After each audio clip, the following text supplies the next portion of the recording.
Time to fire up the VCR. This one's my favorite.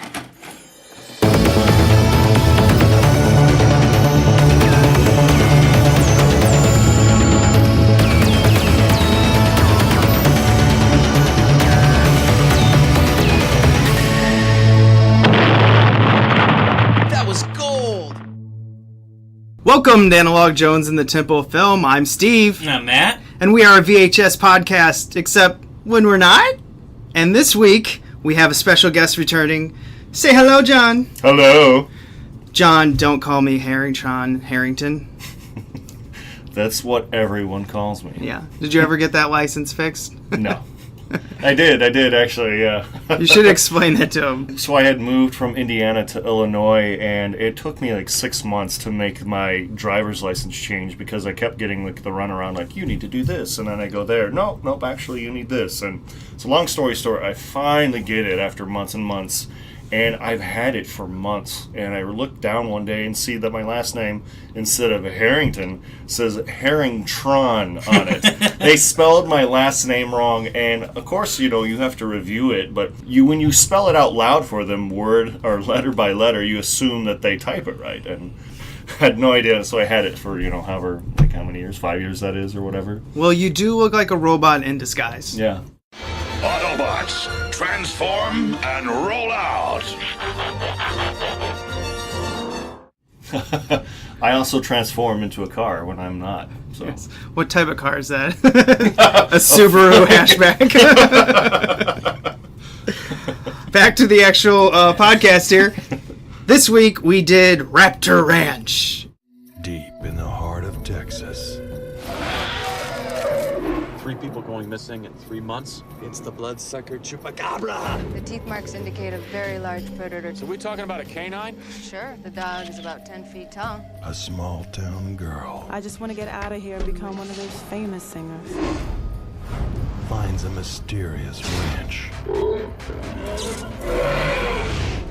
What the hell was that? That there's coming from crazy Dr. Kane's place. Some people say he's growing 20-foot meat-eating emus up there. You're here cause the killings, huh? Just a routine investigation. Is it true that dinosaur-like creatures have been seen in the area? Will you say that again? Because I thought I heard you say raptor. These things are nocturnal.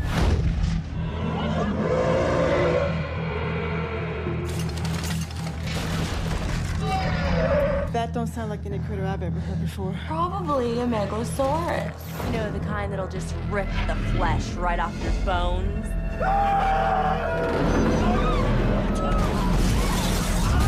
I really don't know what those things are out there. We're a lot safer inside than we are out there. I was just thinking about you.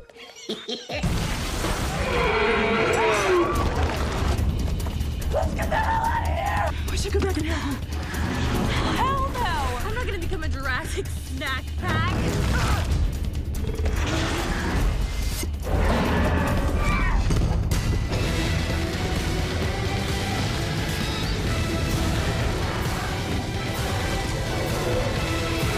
It's you and me, bitch.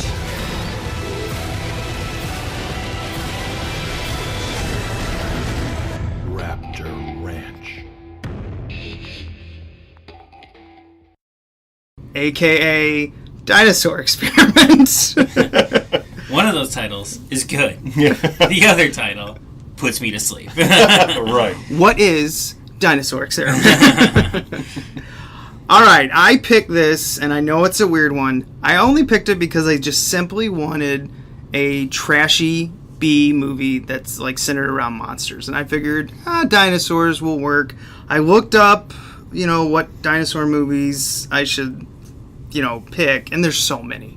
And I finally found one where this insanely enthusiastic reviewer was like, one of the best independent monster movies I've ever seen. Wow. Did I write that review? I didn't think about that for this film, but it's stuff that I say all the time right. When I probably shouldn't. It had a bunch of keywords in it, like it had heart, passion, and stuff like that. And I'm like, whatever, I'll just pick it.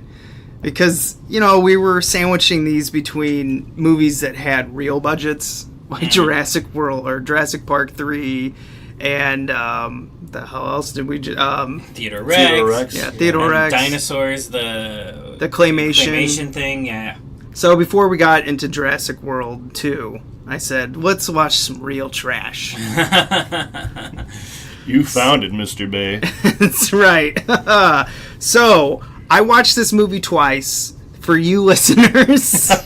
That's commitment. Well, I had watched it such a long time ago that I kind of forgot a lot. Because this movie kind of will do that. You watch it and you're like, okay, well, that was that. But what defines this movie is I was watching it, and Sarah comes in like the last 30 minutes. She's like, what are you watching? I go, some B movie, dinosaur monster flick.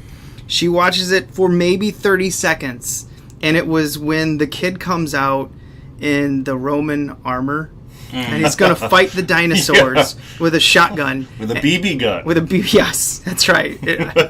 And she goes, wow, this may be the dumbest thing I've ever seen you watch. And then she walks out of the room, and I was thinking to myself, I lost like 10 minutes of the film, and I go, oh no, well, I can come up with something. Like challenging her in my own mind. And I did not rewind. And that's like quite the reason I had to rewatch this for a second time. I lost so much. Well, let's get into, I guess, the marketing, which is none, but can we talk about the weirdness of the posters and the Blu-ray? So we just got done looking at it, and one poster has pterodactyls in the background. Which are not in the movie. Yeah, spoiler alert, guys. If you're looking for a pterodactyl dinosaur flick, this ain't the one. You should watch Jurassic Park 3, which we review next week. Yes. And then we looked at the Blu-ray, and it kind of looks like the movie in a way, but the two main actors, well, one of the main actors, Abby, in this, not her. Yeah. And the dude that's on the left of her, not even in the movie. Yeah. No one even resembling like the outfit or the face, like where you can kind of like mistake it. No, not at all. And this was a comedy. Yeah, the way they advertise it, they make it look like this army guy thriller, taking down dinosaurs with explosions and things like that. It's like, no, this is like a spoof movie. This is like a comedy. Yeah. And none of these, even the Raptor Ranch, which looks like almost like an earlier poster, even though it has the pterodactyls on it, it's still not advertising that it's like funny. Yeah. So neither of the titles in their advertising yeah, conveyed that it's basically like silly movie. It had that tagline like they were supposed to be extinct. Like, well, they were extinct. Let's get into the plot. Sort of. I don't know. This came out in 2013 or 15 or depending I don't know. On where you look. Yeah, it was all over. But it was directed by a first-time guy, Dan Bishop. Which also co-wrote it with someone called Shlomo May-Zur. And I was like, is that Russian? I don't know what that is. Which also produced Attack on Yakuza. And I was like, okay, so they've done nothing. This is, first time. I get it. And it was starring, and I'm only going to talk about two actors in this, because the rest, while they went on to do other stuff, who cares? Right. Jana Mashonee, I don't know, whatever. She's Native American, and her name in it is called Abby Whitecloud. Yeah. And she, at first I just thought she was like someone with fake boobs just trying to make it the monster flicks, and then I found her online, and she's like a good person. She she works with her Native American tribe from, I think, North Carolina. She's a musician, and she does charity work for youths and stuff. And I'm like, oh, I immediately felt like a douchebag. I judged that book by the cover, and I was totally wrong. Does she actually sing then, or is she yes. Really? And she's actually, some of her music videos are pretty bad, but her voice is good. Because it doesn't seem like, because she in the movie, she talks about how she wants to get out of the town and get her career going in singing, and it's not really brought up again until the very last scene of the movie, and it looks like it's overdubbed. It doesn't look like she's singing at all. If she's singing to her own voice or what, Just clearly, she's not singing in that scene. Yeah, we'll get into that. Because this movie does have a musical number, guys. Yes. Like, wish we were making that up. But the movie ends with a musical number. Yeah. I we'll get to that when I was so confused about the end. Too. I still don't know what I watched. But the other person I want to point out in this is Lorenzo Lamas, which plays Special Agent Logan, and I mean barely acts. Hey, paycheck. Yeah. Hey, collecting the paycheck. Like, what would you say? Like a day on set? 2 days? Yeah, a day for sure. Yeah. So, and all you hardcore Lorenzo Lamas fans will remember him from Renegade. A man on the run. What was it? The typical cop story where he was framed for a murder he never committed. And now he travels around on a motorcycle solving crimes. I can't believe this thing was on in the 90s and I never heard of it. I didn't either. Never heard of it. I knew who Lorenzo Lamas was because I watch garbage films often, but I didn't know about the show at all. I mean, now that I looked up his movies, I want to watch them. Yeah. Because Gladiator Cop sounds like the best movie ever made. Yeah. What was it? It was a sequel to what movie? Swordsman 2 or something. I don't know, but Genghis Khan enters his body and then has to kill his enemy from 2,000 years ago. I'm like, sold! It's like The Shadow, but with Lorenzo Lamas instead of Alec Baldwin. Lorenzo Lamas, his picture on IMDb is fantastic. The summary of him completely. In a completely white suit on like maybe a Corvette like or a bright red, like fire truck red Corvette or like some sports car. Just in case you didn't know, folks, he's cool. You know, I don't know Lorenzo Lamas. We're not friends. I don't know this guy. Oh, I'm glad you told us that. Yeah. I'm glad you established that. But I get the feeling he's a piece of shit. Oh, I don't know this. I just get the feeling I wouldn't like him. Your educated guess. My educated guess is Lorenzo Lamas is a piece of shit. I would love it if we looked him up and he's like, I teach karate to youth kids in trouble in the inner cities. Yeah. He'd be like, God damn it! Yeah, just like the other guy. Yeah. Like, oh. Like, there's a picture of him like handing bottled water to people in Puerto Rico after like that. Yeah. Like, oh. And then I just feel like an asshole now. And then I'm the piece of shit. So But he either does get in the sports car and drive away. and dust splashes on a kid's face. Yes. And he's like, Anywho, we watched a movie. Yeah. And it starred those two people. It's a sci-fi. We talked about Lorenzo Lamas more than he's in the film. At this point. Pretty much. He is top billed on most of the posters, but we have now talked about him for more than he appears in the runtime of this film. It's true. So it's just a sci-fi fantasy horror comedy that, is blatantly, doing dinosaurs. It's a monster flick. We get it. But it's very hard to pin this down because the first 5 minutes they commit like the ultimate monster sin is they show their monster immediately. Yeah. It's like, oh, that's how the dinosaur, there we go. And it's killing Abby's mom, and I was so confused because I thought that was I had no idea what was happening in that opening scene for the longest time. Yeah. I didn't know what was happening till the second time I watched it, and I listened to her because first time you watch it, you're like, what is this? What are we doing?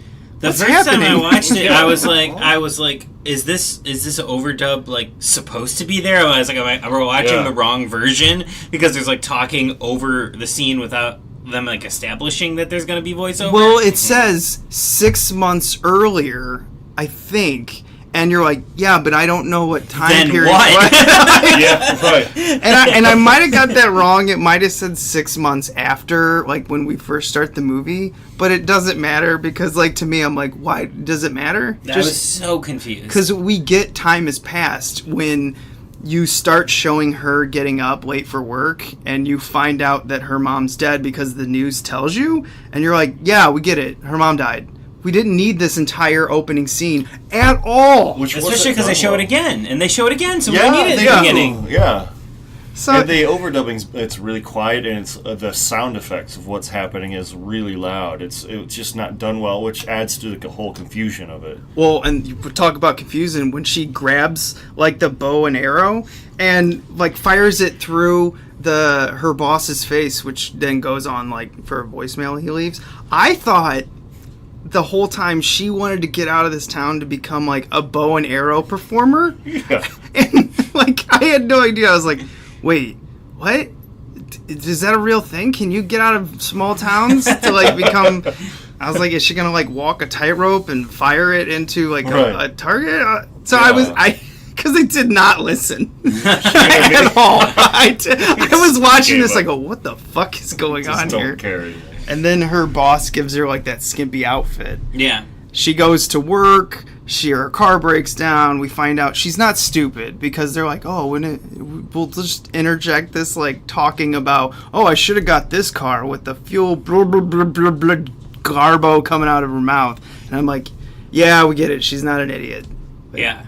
But she's having the worst luck ever. Yeah. And then dinosaurs. Yeah. I had a rough day.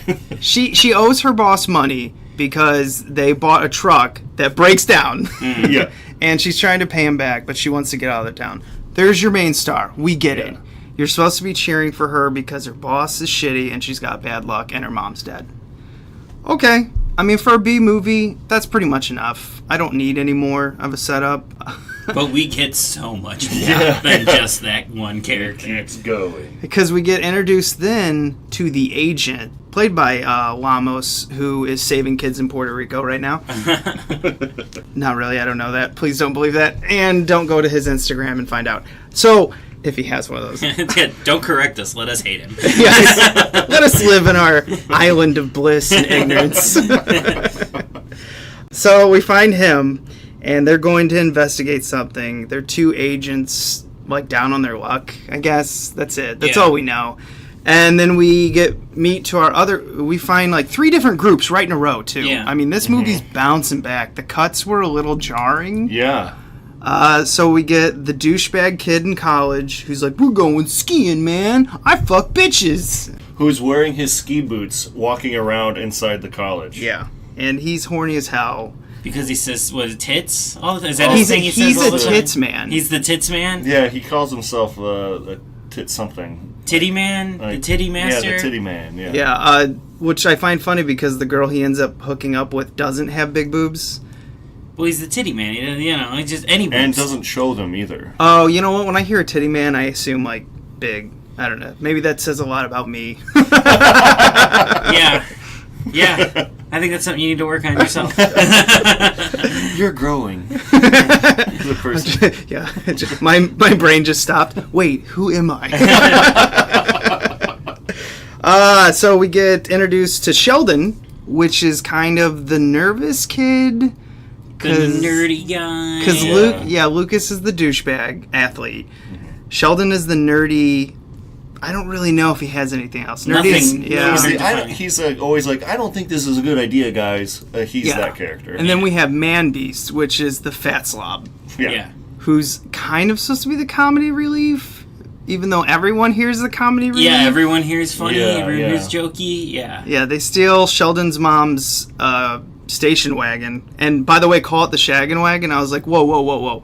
Don't interject a better movie, a better comedy even, into your current comedy. Because I don't want to think about Dumb and Dumber while watching this, because now I want to watch Dumb and Dumber. You feel dumb and dumber for still watching this.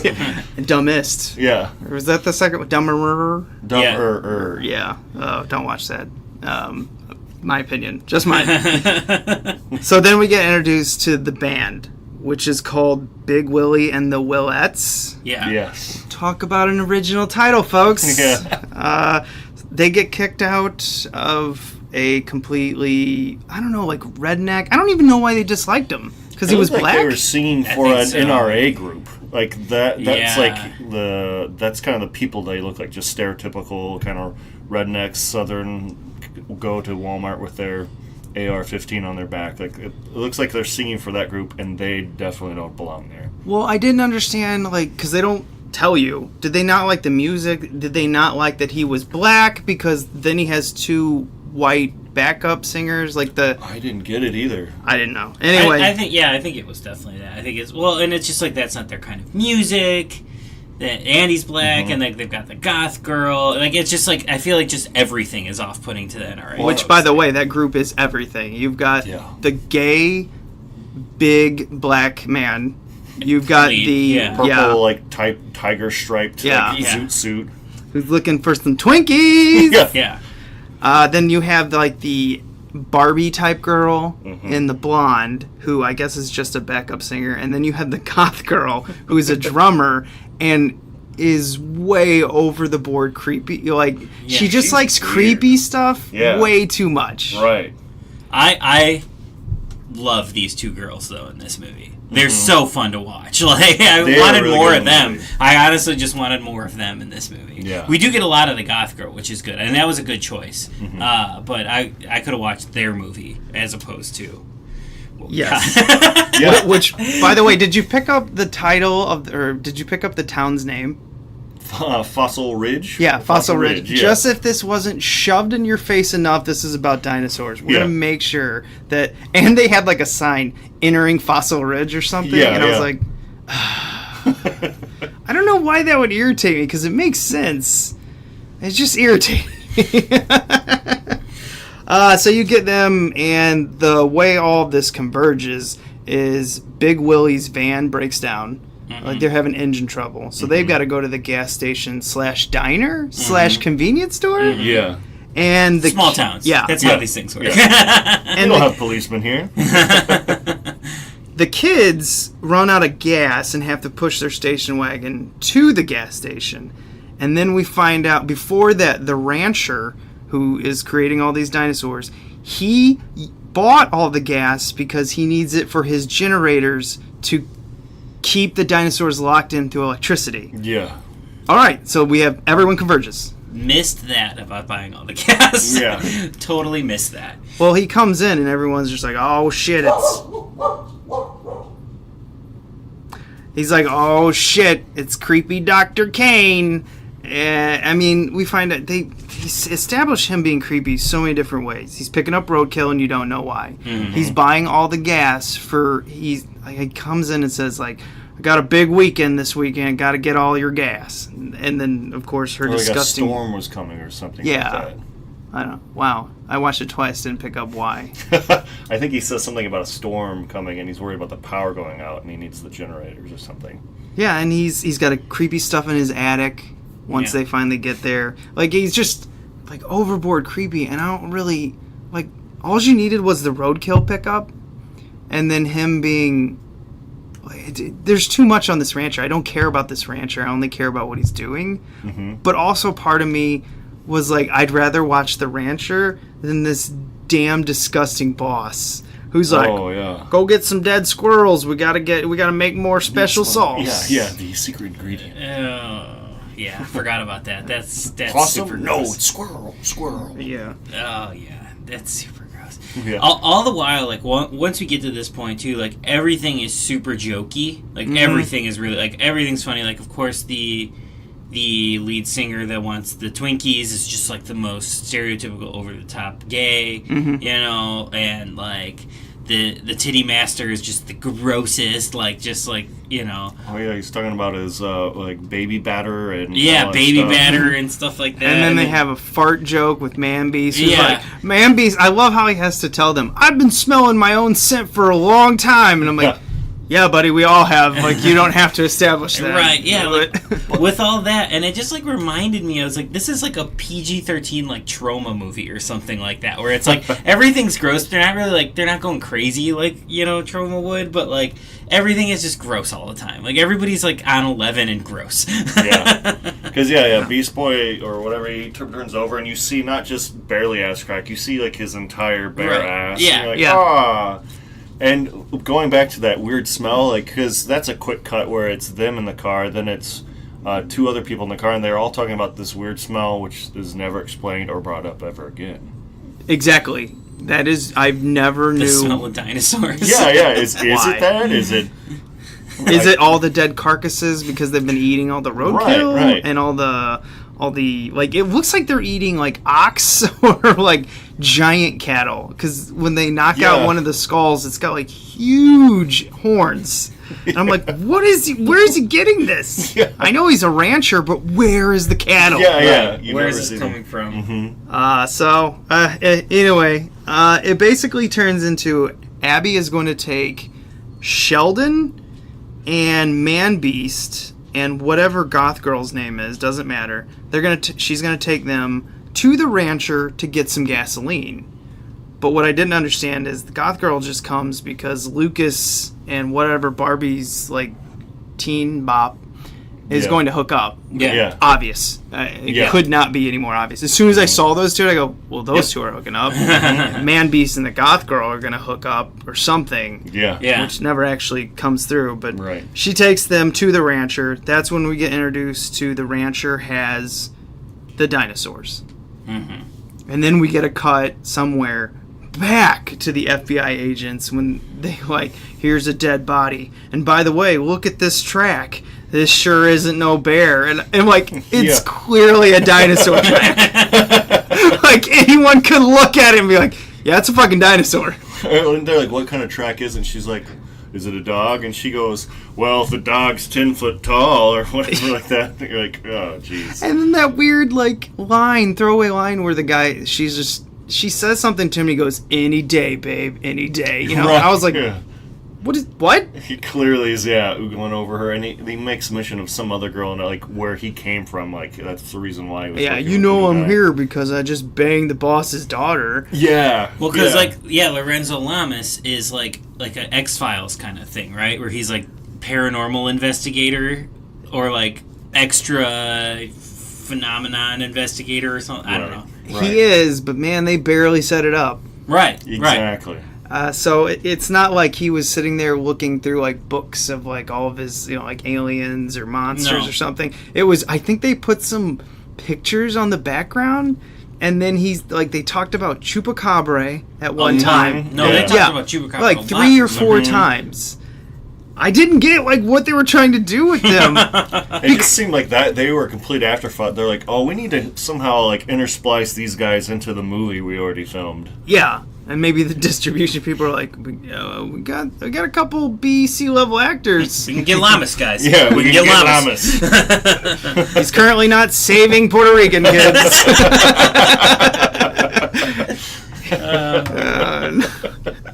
I could just see him finding this and being like, oh man, I like this idea, guys. I'm going to run with this. No. He is gonna find this because he's probably got like a Google alert for his name because he's not doing anything else. Right. He's gonna find this and he's gonna be like, he's gonna want to fight us. Well, he's gonna win because I will fucking run. I'm not fighting you, white pants. And one of the strange things is they cut back to the agents, and the agents go into this diner, and she's like, what you should do is you should go over, and he's like, you need to shut up, don't be telling these agents this.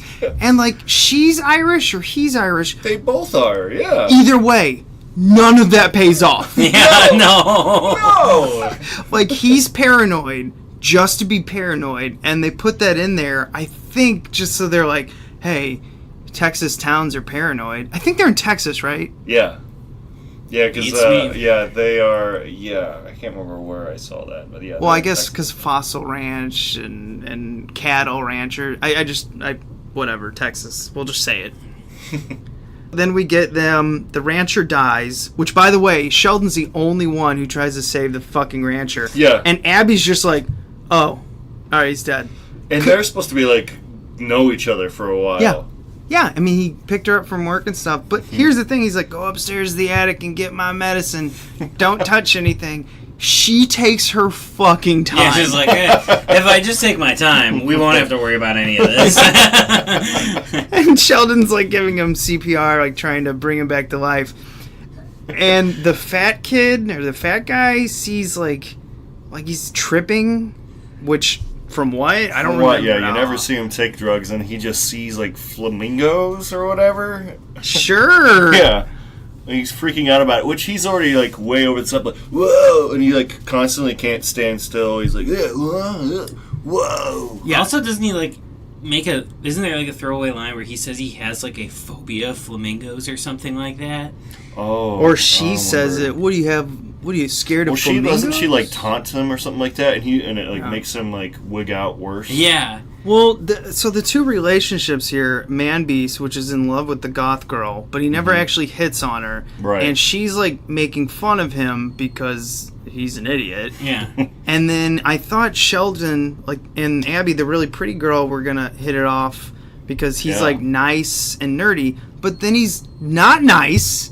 Yeah. What? I don't know. They don't know what to do with this character. No. Oh, it's so annoying. And she's mean to him for no reason. Yeah. She's just mad the whole movie. Yeah. Like, She's start pissed, to finish. yeah. And it's like, work with these people so you can get out of this town. Right. One of these people will take you out of this town. Like, hitch a ride with them. Like, shit. And she's just mean to everybody for no reason. Yeah, and then Man Beast basically kills this town because she's like, okay, I need you to go take care of the gas. His only job is to get a can of gasoline. And he's like, what's this button? And he lets all the dinosaurs out. He's like, I like the band The Doors. And it says door really big on the thing and pulls the switch. I think like above it says dinosaurs. Don't turn off. Or, yeah. And then he freaks out and turns off everything, like the electric fences. Yeah.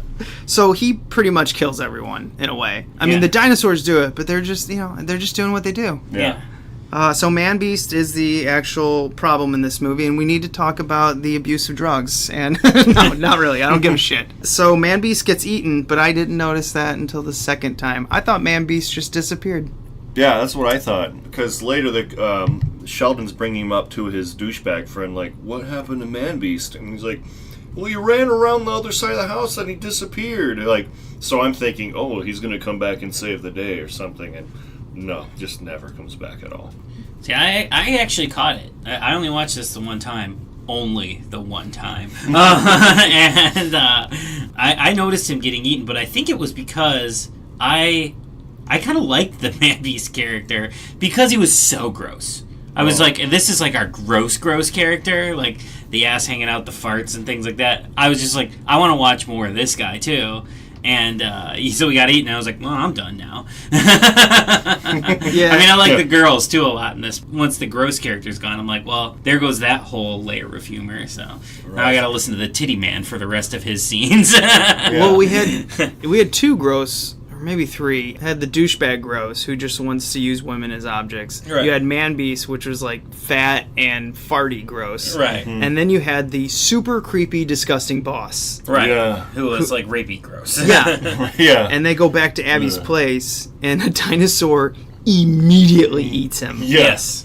Okay, I like this now. Like, that whole scene, I was like, good, he's gone. Yeah. Well, at first, when he first started eating, it just looked like the house collapsed in on him. And I was like, well, that was really random. And then all of a sudden you see, which looked like to me at first, a very disproportionate animatronic dinosaur compared to the CG, like the CG ones. Yeah. And it's just his head crashing down on top of him. And then it just cuts to the rest of them, like, I'm sure for budget reasons. And, like, it's their reaction to him getting eaten. Yeah, they always spill some guts. Yeah, and then you just see kicking legs go out of frame, and that's it. And then they had fun destroying a house. And then I realized, I go, man, Abby's truck is broke down, and now her house is destroyed. She's got to get out. There's no excuse now. And I think she had time to grab her bow and arrow at that point.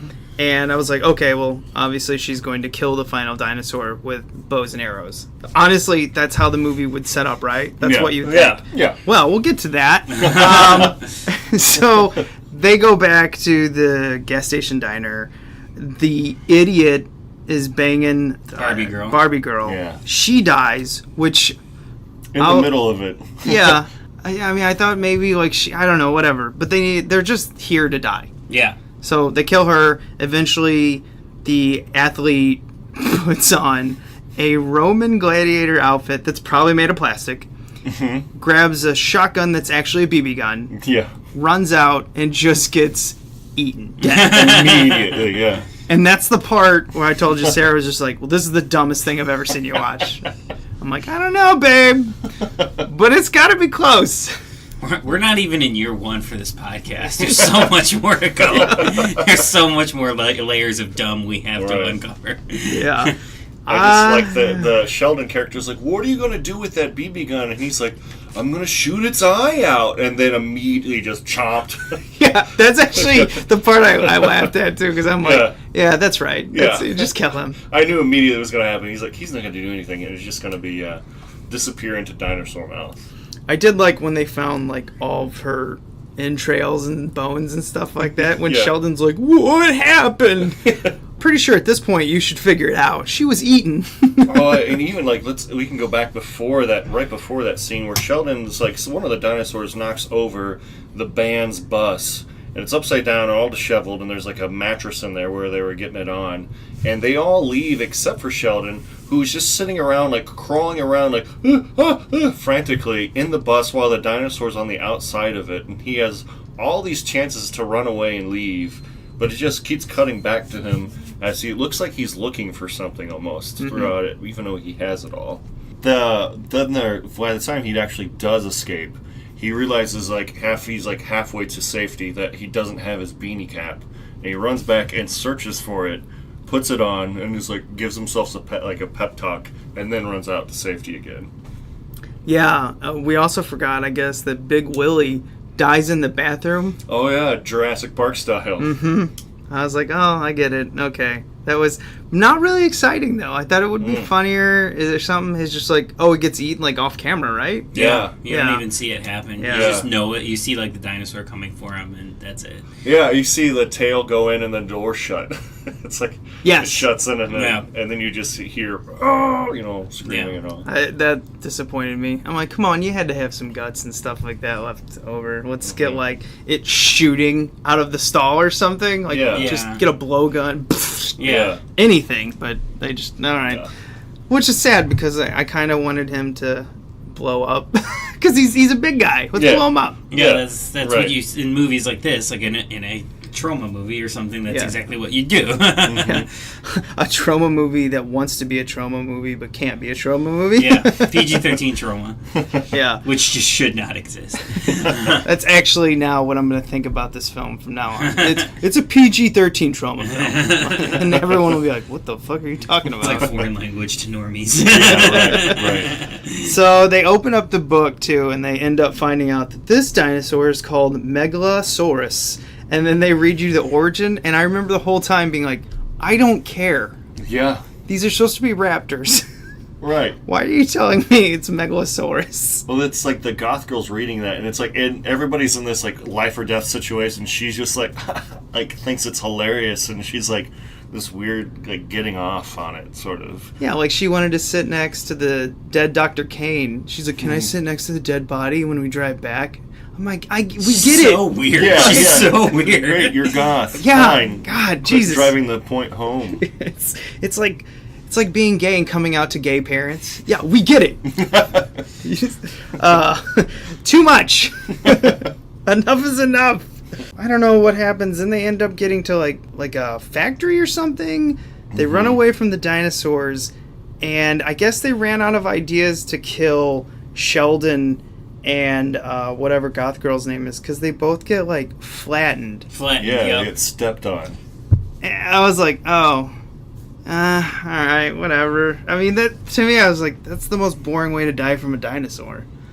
Like they did it in the Lost World, where they get stepped on and they keep going, and I'm like, I don't want that. I don't want that in my dinosaur movie. I mean, I want it once, maybe, if you're going to do it. And they had some good smash effects, with the guts and stuff. But once. Twice I was just like, nah. And they're so close together. It's like, she gets stepped on, and then they both jump out of that big window, and then the dinosaur jumps right after them and just immediately steps on him again. Like, it's really back to back. Yeah. And then, thinking, we get to this point, I'm like, okay, she's going to kill the dinosaur with her bow and arrow. Yeah. And the dinosaur ends up chasing her around, which is bad.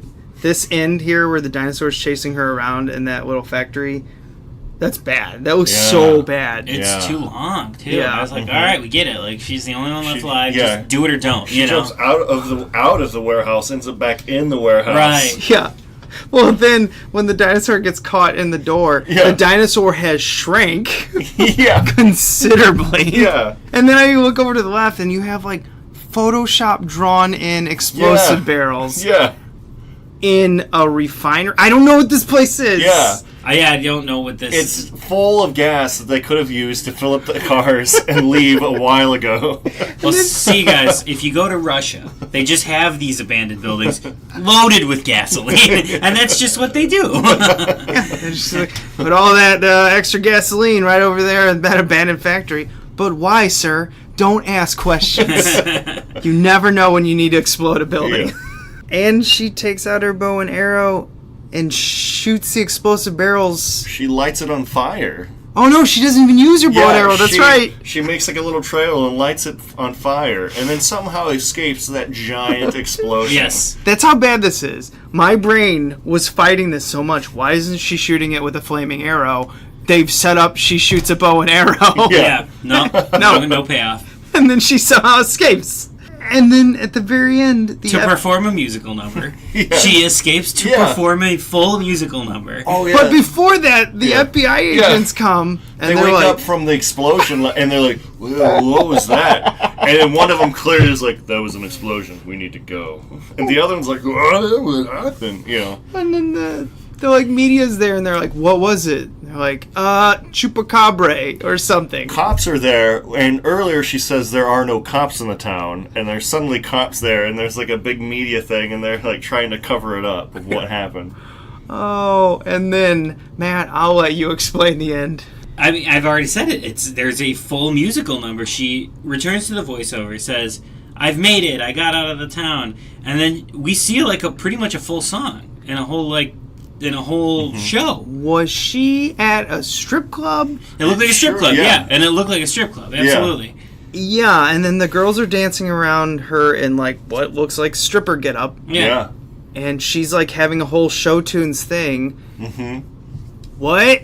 Yeah. What? I mean, was her goal to get out of the town and work in a strip club? That's what I thought it was, yeah. And she's upset because she had to wear like a skanky outfit at the job, and then she goes and works at a skanky place. Yeah. But she gets to sing, so it's okay. Right. She like fell upwards, but worse. Or not worse, but like... She fell laterally. Yeah. I don't know. You see her singing career. This is the first time you ever see her sing or hear her sing throughout the whole thing. Right. Yeah. And it's at the very end when you like it's her dream, and it's the first time you're kind of learning about it almost. It's almost like she told the director and the writer, "Listen, I'll be in this film, but I gotta sing," and they're like, "This entire script, this entire script has nothing about singing." When she gets out of the town, she'll become a performer. And they're like, only could get strippers? Yeah. I think that's exactly what happened. Well, yeah, because it's just and like, if they're not a guy, all the guys are sitting down watching it, none of the guys are dancing, and then there's tons of girls just sitting on the guy's lap. Like, you're like, yeah, this is clearly a strip club. Yeah. No doubt. Yeah. And then a raptor. Did you guys catch the raptor attacking at the end?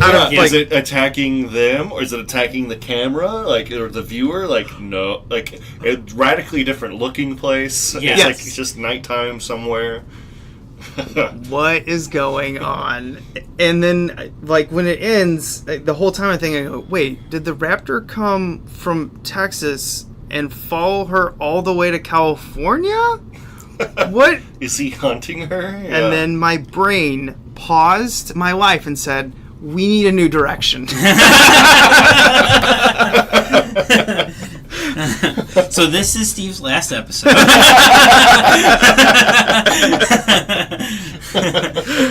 All right, everyone. Do we recommend Raptor Ranch / Dinosaur Experiment? Matt, go first. Okay, so I have spent most of this time shitting on the movie. I have to give it some credit because when it first started, I thought it was going to be another like Sci-Fi Channel original movie, which takes itself way too serious, has just awful CGI the whole time, and is, quite frankly boring, which a lot of those made for sci-fi movie of the weeks are, with the dinosaurs and everything like that. But there was humor, and most of the time it didn't work, but I was appreciative that they tried. It did something different. The CG for what it was pretty good, for this level of movie. And the fact that they attempted to do some practical effect, very little, but they had tried some. This still felt more like a labor of love, a little bit misguided, but more of a labor of love and not just like a Sci-Fi Channel cash-in. It's okay. And it made 90 minutes went by pretty fast. The ending was probably the only slog in the movie for me. So it's okay. It's okay. I agree with lots of that. The whole beginning, though, of it, setting up all those characters, felt like that took half the movie to me. So at the beginning part, I was like, oh. So that was hard for me. I thought the modeling of the dinosaurs were really good. I didn't think they were animated or, lit very well, for all those technical geeks out there. The practical dinosaur, I thought, looked really good, but you couldn't see it barely. It's like they either didn't have a whole dinosaur and they just had parts. And so they had to really obscure it. But yeah, I felt too that the movie at the beginning, the quality of it just kind of got worse as the movie went on. The way it was edited, the way it was shot, the scenes just got worse and worse. But the beginning, I was like, hey, this is it was already better than my initial impression was going to be. But yeah, I think it would be fun, kind of like with Theodore Rex with a group. Seeing it with a group, I thought, would be a whole lot more fun than on your own. I think that's specifically what this movie did. And I can't believe I'm going to say this. I kind of do. I fully recommend this. It's weird because I watched it. I thought it was dumb. I didn't laugh at a lot of the jokes. I thought the puppet, I agree with you. I thought the puppet that they used, maybe even animatronic, that was an animatronic, probably just a puppet, was actually pretty good. And I thought some of the CG, I think Matt, you said too, was decently good, but at the end of this, I wasn't bored. I was confused. Right, yeah, but I was watching it. But I never stopped watching it, yeah. And I think and I've watched it twice. That has to say something. Yeah, there you go. Well, not just obviously you were doing it for you were watching it twice so you could take notes and prepare for the podcast. But if this movie was boring, you would have fallen asleep. You would have gotten on tuned the it out, phone. gotten on your phone. That's a testament to the movie that you were able to watch it twice. You didn't necessarily choose to watch it twice. You were doing it for research, but the fact you were able to make it through twice, that says something a little bit about the movie. Yeah, it was. I recommend it. You know what you're getting into. You're getting into a semi-funny monster flick that does the thing that no monster flick with no money should do. They show their monsters way too much, way too fast. If this movie would have not shown its monsters until maybe the boss gets eaten, if they just would have shown the rancher throwing slop into a cage, just like they did at the beginning of Jurassic Park. The reason it was so interesting was you knew there was a dinosaur in there, and he grabs one of the guys and kills him. It immediately sets up tension, what the fuck is in there? Even though you know. Yeah. What does it look like? Immediately they ruin that with showing a raptor at the beginning, killing the mom, and I was like, come on, guys. Yeah. Riding on what you're saying here, good job. I just want to say, good job, because it probably had no money. Yep. This movie had probably no money behind it whatsoever. It said estimated 3.5. I guarantee you that money was being made while they were shooting it. So at the beginning, they probably had, I would say, $500,000.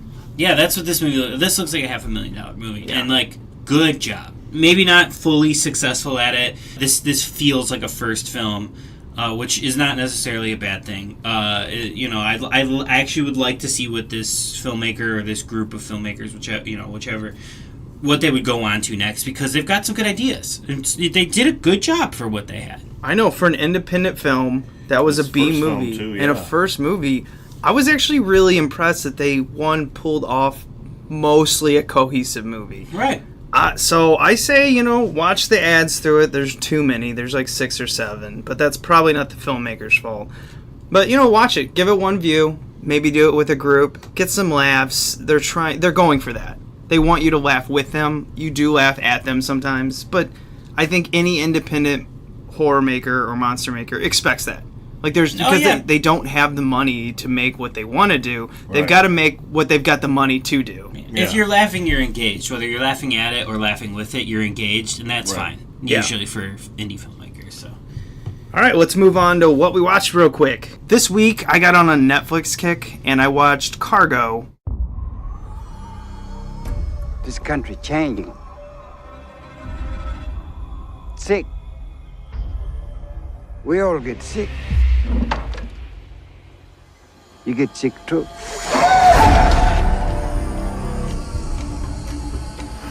If you are infected, then you've got 48 hours. Stop the car! We need to, Let me out! You have to take her. What do you mean? You have to What are you take talking her. about? I'm here, all right?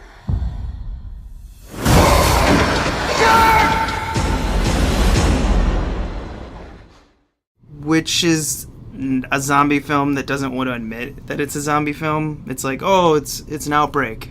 An Australian piece that uses the Aborigine a lot. It's all character driven, and even Sarah, when she watched it, immediately we were into it. She didn't get to watch the very beginning, which is sad, but even her coming in 20 minutes late, she was hooked because I explained it to her. You know, it's a guy with a baby, the wife dies, and he's trying to get the baby to safety because the rules in this movie are if you're bitten, it takes 48 hours to turn. And it's kind of cool because they use that tension. Most zombie or infected movies, it's kind of up in the air how long it takes them. Yeah. You know, do they turn immediately after they die? Do they die and then take a short period of nothing? And then this one specifically tells you. It takes 48 hours after the bite to fully turn, and you have symptoms like every 3 or 6 hours or something. Okay. So, like, they explain it to you, and it creates tension. I've been tired of zombie flicks, but this one came on, caught my interest, and it's good. I would give it a solid B- character-driven film. Go ahead, Matt. I saw Upgrade. Can I have everybody's attention? I'm looking for the guys who murdered my wife.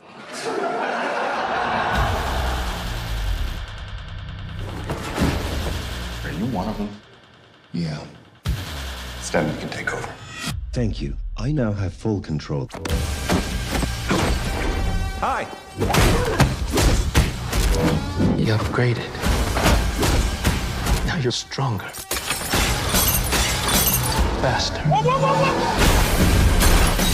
Better than everyone else. Right before we came and recorded this, by now that this episode's dropping, it's probably already out of theaters. But if it's still hanging on after the couple weeks in release, I definitely recommend checking it out. It's a nice techno thriller, part man, part machine, all revenge, and it feels like a canon movie now, which is just awesome. Like, it's just super gory.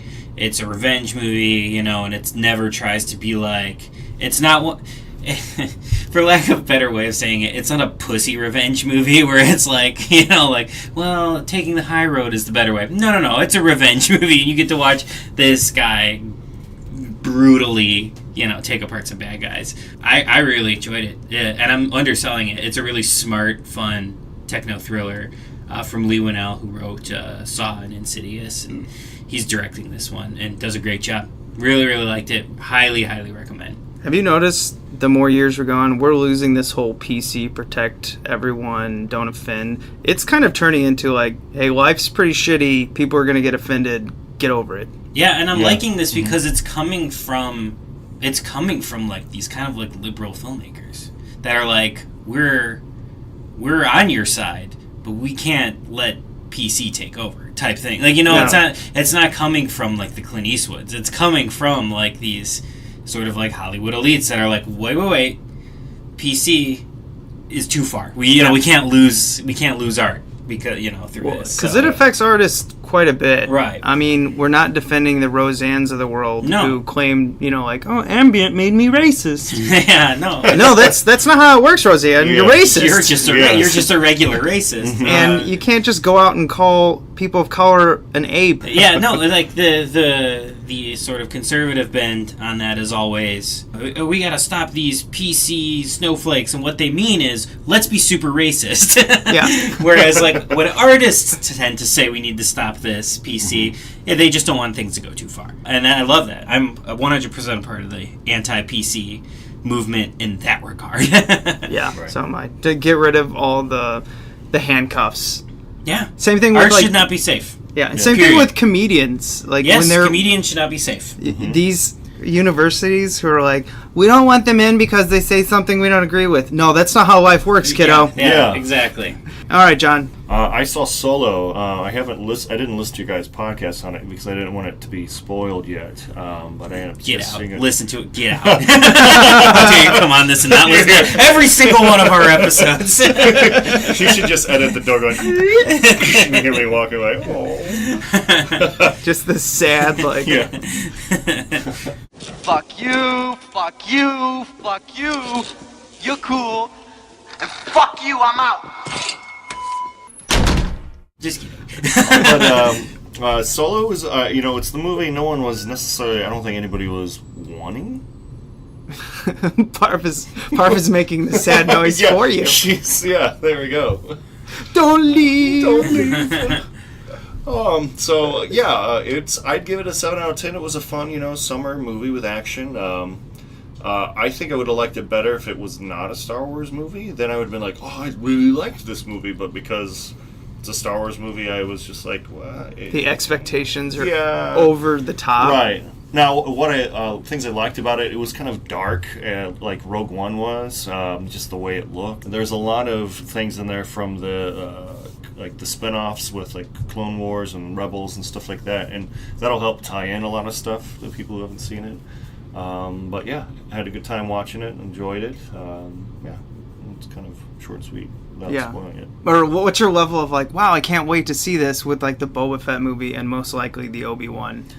I don't know if I want to see a Boba Fett movie. Like, he was like the cool guy who was in the background. I don't need to know his life story. Like, I don't need to know his birth, his death, like his midlife crisis. I don't need to know that. Like, you don't want Papa Jenga Smith with little Boba on his knee being like, I'll remember, shoot for the head. Right. Exactly. Like, I don't need to see that. And kind of going back to the Clone Wars and the Rebels, like you see the kind of whiny teenage version of Boba Fett, and no one wants to see that. Like, who cares? I kind of just don't care to see it. Now, if it looks cool, I'll probably, I know myself. We're sitting here wearing a Star Wars T-shirt in this podcast. I'm probably gonna go and watch it. But I mean, it wasn't the film I would have went to go make at all. I just realized how big of nerds we are. I have a 1989 Batman shirt on. You have an Empire Strikes Back, and you're wearing The Mummy. Yes, like pretty much the 1932 Mummy, but like his eye is bleeding for some reason, which is not like anything in any of the movies. Right. But yeah, I don't know. I like this shirt. I don't know. How did any of us ever get laid? Like, ever? Nerd is cool now. Nerd is cool now. It's you okay. guys got laid? Oh, I want to end with that joke, but we never actually put anything in our museum.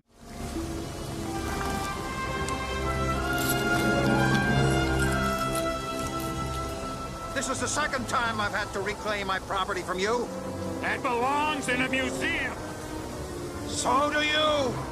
So can I just say all three of us will just probably put in the puppetry of the raptors and dinosaurs? Fair enough. Yeah. Don't need to fight you on that. That's fair. Maybe Matt would put in Man Beast. No. No?